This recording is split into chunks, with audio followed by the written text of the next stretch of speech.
darito kami ngayon sa inyong mga harapan para solusyonan ang nawawalang pondo ng pagbaha sa Pilipinas. Wala lang. sorry. Alam mo naman na consume maghapon kakapanood ng mga balita tungkol sa mga nawawalang pera ng gobyerno natin. Kaya nga. Kaya nga di ba? Anyways, how are you? Okay naman. Ito. Nagmamantika pa yung uso mo Ha? Ha? Kasi kumakain ako eh. Oo nga di ba? Mukha naman siyang ano na lang. Mukha siyang Mukha siyang mantikang pinarito. kaya nga oo.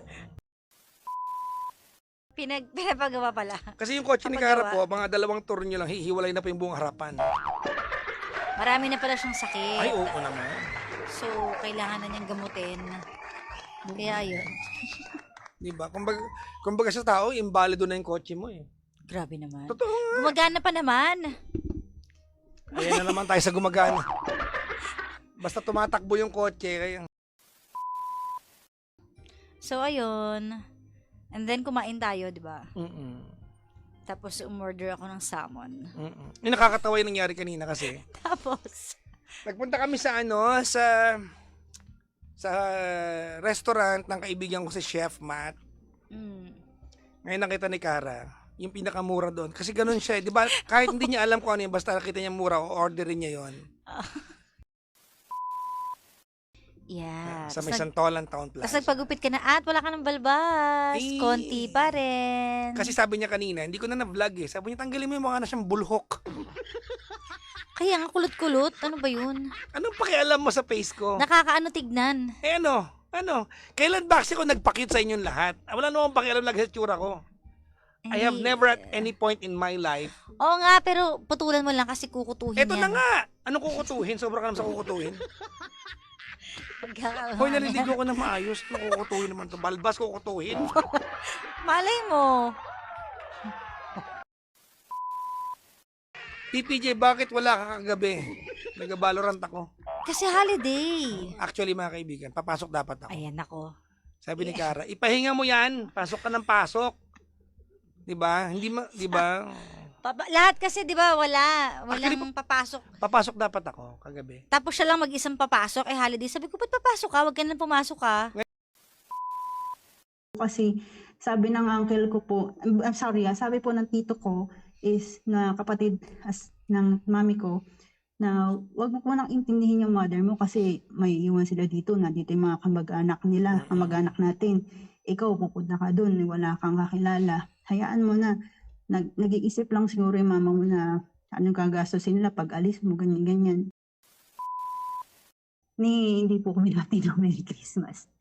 And sabi ko na lang po ako sabi ko, hintay-hintay lang kapag kaano kasi kailangan ko din mag-settle dito, ganyan-ganyan. Then move forward na po noon.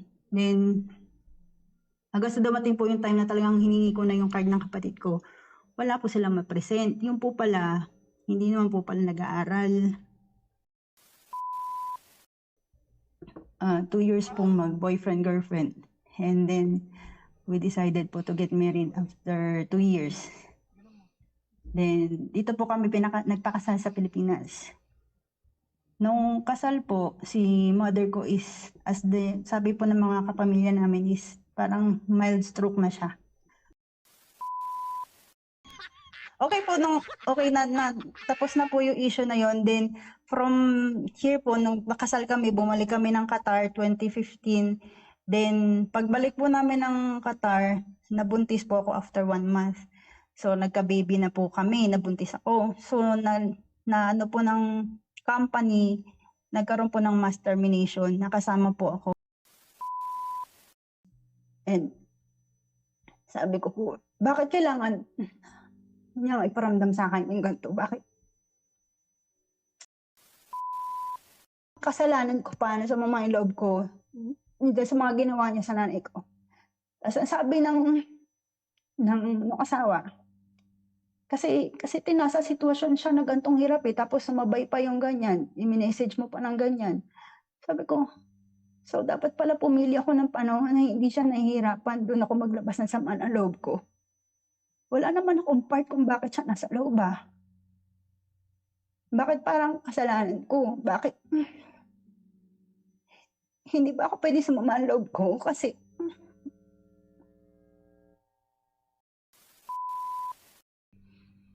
Yes? Yes? Pigilan mo yung hikab mo? Oo, kasi baka Sa sabihin te- niya, may ikab Sa ako. tenga lumabas. Oo. So, nagpipigil na lang ako. Ay, nako. Practically, the question that she was about to ask sa atin ay, puputulin ko ba yung relasyon ko sa family ko? Yun eh. Ibig sabihin, naiisip niya na talaga yon. Oo. Hay nako. Nakaka-relate tayo kasi mga panganay tayo eh. No? Ay, may kuya pala ako. Ano? Yung kuya ko. Ano? Ako ba, ang tinuturo sa akin lagi ng lola ko, hanggat kaya mo magpasensya, kahit ikaw yung naggawa ng mali, gawin mo na lang. Pag ikaw na lang yung magpasensya. Kahit feeling mo ikaw na yung lugi, kahit feeling mo ikaw na yung ano, ikaw na lang yung magpatawad. Totoo. Sabi ni Abby Live, nag-aabang ka ba ng season 4 ng Reacher? Meron na ba? Nang? Reacher. Hindi kita kaya manood ng mga ganito kasi alam kong these are the season or the series I watch na mag-isa lang ako. Kasi suntukan eh. Ayoko ng mga action eh. Di ba? Gusto mo kilig-kilig eh. Syempre, yung mundo natin, puro na, stress. Di ka Ba't ba ko pa i-stressan sa panunood? Hindi ka ba kinikilig sa mundo natin? Sobra ka naman, stress lang.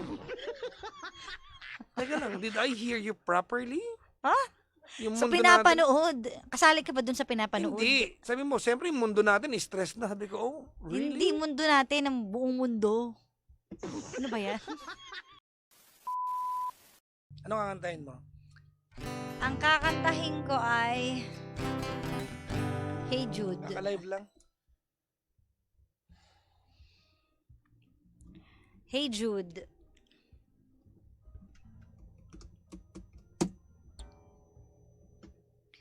Hey Jude.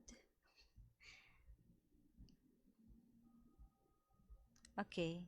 Sabayan mo ako dito, di ba? Hindi na, okay na. Wala ka sa mood. Ano ba yan? May regla ka ba? Ano ko? Come here, baby. Wala ka sa mood? Ano ba yun?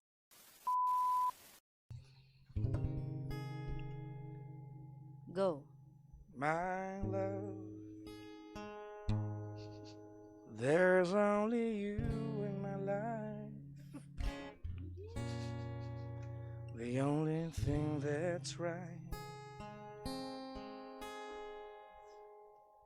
Na first. Parang wala sa tono. Iba na lang kaya. Sige, tuloy mo to. Ha? Huwag na. Wag na. Ano ba yan? Paman nais ko. Kantahin mo nga. Kantahan kita. Sige. Meron akong Ano ba yan? nais malaman. Maaari bang magtanong? Ay, good mood na siya. Alam mo, napaka-transparent ko talaga. No? Kaya nga. Wala ko sa mood. Ano ba yan? Ay, nako. Paano? Pag gutom ako at malapit ng wala sa mood, nai-excite ako makontrol yung emotion ko. Then rain ko sarili ko. Oh! Talaga. Feeling ko, pag kaya mong kontrol yung emosyon mo habang gutom ka, kaya mo i-control yung ibang emosyon mo sa ibang pagkakataon. Pero, ano yan it's a practice. Hindi yan matagal ko agad-agad. practice yan. Oo. Noong nag-omad Hindi ako, siya. Anong umad? halo siya. Ano? Hindi mo alam kung anong omad? Hindi. Damo? Oo. Damo. Damo. Umad, damo. Binaliktad. Ang galing. Ano ba? 1 meal a day. No nag 1 meal a day ka. Oo, kasi lagi akong gutom. Okay. Pag ako naman naging lalaki, ano kaya ako, no? Ano kaya ugali ko? Chick boy ka. Feeling ko nga. Feeling ko. Feeling ko. Chick boy ako. May lag kang project, mga maganda itong babae na to. Ha? Grabe naman. Ay, grabe. Yun ang feeling. Ganun. May tsura to. Ha? Project mo lang, pa-projecting ko to. Hindi magiging maloko kasi ako eh. So marami akong kalokohan. Alam Diba? natin. Oo.